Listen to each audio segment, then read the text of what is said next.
नमस्कार।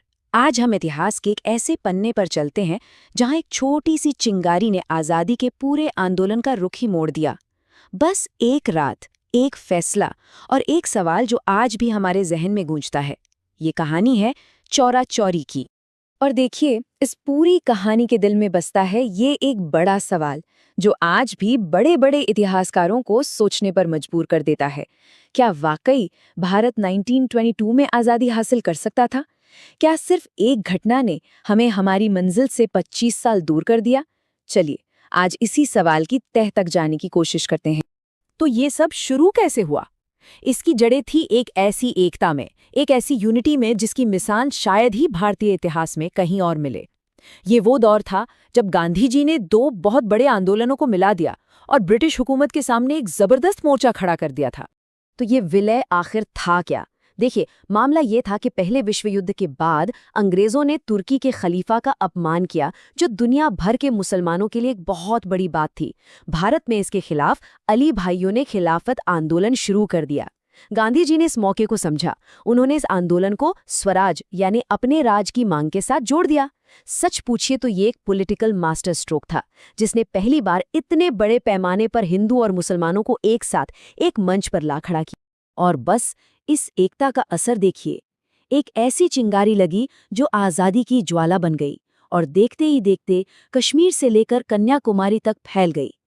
असहयोग आंदोलन अब कोई छोटा मोटा आंदोलन नहीं रहा, ये एक राष्ट्रव्यापी आंदोलन बन चुका था। शहर हो या गांव, हर जगह से लोगों का जबरदस्त सपोर्ट मिल रहा था। अब ये जो तरीके स्क्रीन पर दिख रहे हैं ना, ये सिर्फ विरोध के तरीके नहीं थे। ये ब्रिटिश एडमिनिस्ट्रेशन की कमर तोड़ने की एक बहुत सोची समझी स्ट्रैटेजी थी। सोचिए, सरकारी स्कूलों और अदालतों का बहिष्कार करके उनके सिस्टम को ठप कर देना और विदेशी कपड़ों की होली जलाकर सीधा मैनचेस्टर की मिलों पर आर्थिक चोट करना। ये एक इकोनॉमिक वॉर भी था। और लोगों का जोश देखिए। आंदोलन को चलाने के लिए एक तिलक स्वराज फंड बनाया गया और उसमें जानते हैं कितना पैसा जमा हुआ? 1 करोड़ रुपए। उस जमाने में ये एक बहुत बहुत बड़ी रकम थी। ये दिखाता है कि लोग सिर्फ बातों से नहीं बल्कि दिल से इस आंदोलन के साथ जुड़ चुके थे। और ये जो विदेशी कपड़ों की होली जलाई जा रही थी, इसका मतलब समझना बहुत जरूरी है। ये सिर्फ आग लगाना नहीं था, ये आत्मनिर्भरता का यानी स्वदेशी का एक जबरदस्त सिंबल था। ये ब्रिटिश सामान के खिलाफ एक खुली बगावत थी और हर भारतीय के लिए एक मैसेज था कि चरखा अपनाओ, खादी पहनो, अपनी आज़ादी खुद बनो। सब कुछ बिल्कुल सही जा रहा था। आंदोलन अपने पीक पर था। ऐसा लग रहा था कि मंजिल अब दूर नहीं। और फिर आई वो एक रात, चौरा चौरी की वो रात जिसने इतिहास की धारा को हमेशा हमेशा के लिए बदल दिया। यहाँ से कहानी का पूरा माहौल ही बदल जाता है। याद रखिए, ये तारीख और जगह 5 फरवरी 1922।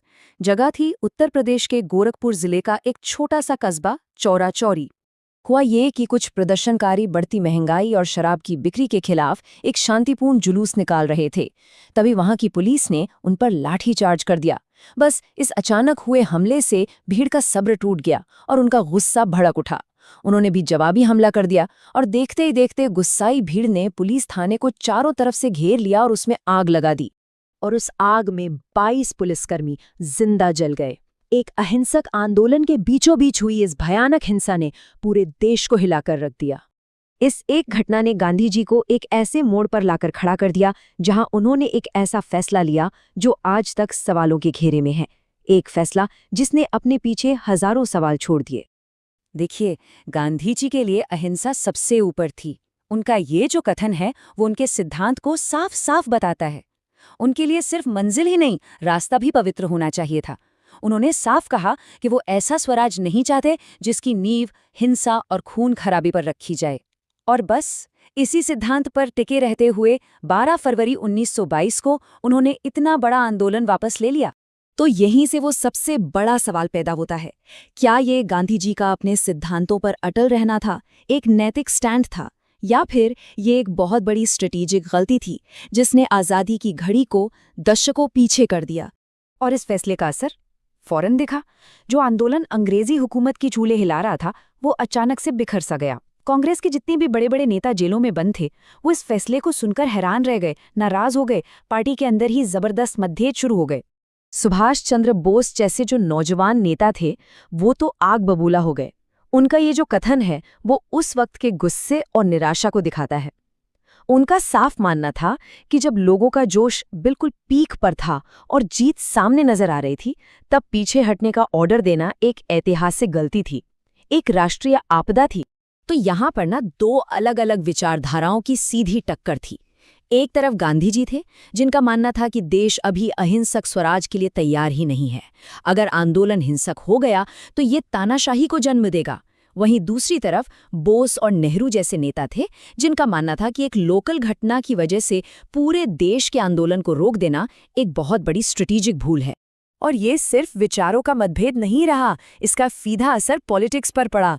पहले फरवरी 1922 में आंदोलन वापस हुआ, फिर दिसंबर में कांग्रेस के गया अधिवेशन में इस पर जबरदस्त बहस हुई और नतीजा ये हुआ कि ठीक अगले महीने जनवरी 1923 में सीआर दास और मोतीलाल नेहरू जैसे बड़े नेताओं ने गांधीवादी रास्ते से अलग होकर अपनी स्वराज पार्टी बना ली। तो घूम फिर कर हम वापस उसी पहले सवाल पर आ जाते हैं। चौरा चौरी की उस घटना और गांधी जी के उस फैसले को देखते हुए, क्या सच में भारत ने 1922 में आज़ादी पाने का एक सुनहरा मौका गंवा दिया था, या फिर गांधी जी ने सही किया और देश को एक बड़े गृह युद्ध और अराजकता से बचा लिया? ये एक ऐसा सवाल है जिसका कोई एक सीधा जवाब शायद है ही नहीं, बल्कि इसकी अलग अलग व्याख्याएं हैं।